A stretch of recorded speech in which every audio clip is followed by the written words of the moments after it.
YouTuber Mouli హీరోగా నటించిన little hearts కు సాయి మార్తాండ్ దర్శకత్వం వహించగా ఆదిత్య హాసన్ నిర్మించారు. ఈ మూవీని బన్నీవాస్, వంశీ నందిపాటి సెప్టెంబర్ 5న రిలీజ్ చేశారు. కేవలం 2.5 కోట్లతో తెరకెక్కిన ఈ మూవీ బాక్సాఫీస్ వద్ద దాదాపు 40 కోట్లకు పైగా వసూలు చేసింది. దీంతో మేకర్స్ సెలబ్రేషన్ ఆఫ్ గ్లోరీ పేరిట సక్సెస్ మీట్ ఏర్పాటు చేశారు. ఈ కార్యక్రమానికి విజయ్ దేవరకొండ, బండ్ల గణేష్ ముఖ్య అతిథులుగా విచ్చేశారు.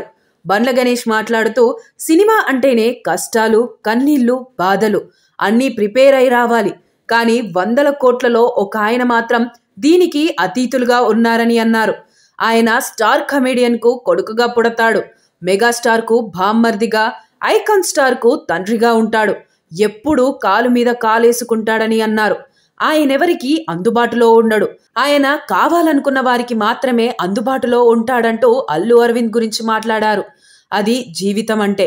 అలాంటి మహర్జాతకుణ్ణి తాను జీవితంలో చూడలేదని, ఇక చూడబోను కూడా. అలా జీవితాన్ని అద్భుతంగా ప్లాన్ చేసుకున్న అరవింద్ గారు ఇక్కడికి రావడం సంతోషమన్నారు. మీరెంత కష్టపడ్డా చివరికి అల్లు అరవింద్ గారి సినిమా అంటున్నారని, అది ఆయన అదృష్టం, మీ దురదృష్టం అని బండ్ల గణేష్ అన్నారు. ఆయనేమీ చేయరు, చివరి నిమిషంలో వస్తారు, పేరు కొట్టేస్తారని. ఆయన జాతకం అలాంటిది, దానికి మనమేమీ చేయలేం అని కామెంట్ చేశారు.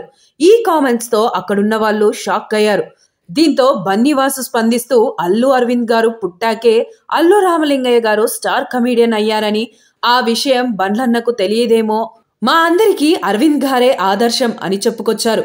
బండ్ల కామెంట్స్ పై నెట్టింట ట్రోలింగ్ జరుగుతుండడంతో సోషల్ మీడియా వేదికగా బండ్ల గణేష్ ఓ పోస్ట్ పెట్టారు. అల్లు అరవింద్ గారు మాటల్లో చెప్పలేనంత గొప్ప నిర్మాత. ఆయన నిర్మించిన సినిమాలు ఎప్పటికీ గుర్తుండిపోయే బ్లాక్ బాస్టర్స్ అని పేర్కొన్నారు. ఆయన దూరదృష్టి, కృషి, సినిమా మీదున్న ప్రేమ వల్ల తెలుగు సినిమా గర్వంగా నిలబడిందని, అల్లు అరవింద్ గారంటే మాకెంతో ఇష్టమని ట్వీట్ చేశారు. పేదవాడి పక్షాన నిలబడతాం, ప్రజా గొంతుకై నినదిస్తాం. వాయిస్ ఆఫ్ వాయిస్లెస్, తెలుగువారి మనస్సాక్షి, సాక్షి టీవీ. సాక్షి టీవీ ప్రసారాల కోసం మీ స్థానిక కేబుల్ ఆపరేటర్ను వెంటనే సంప్రదించండి.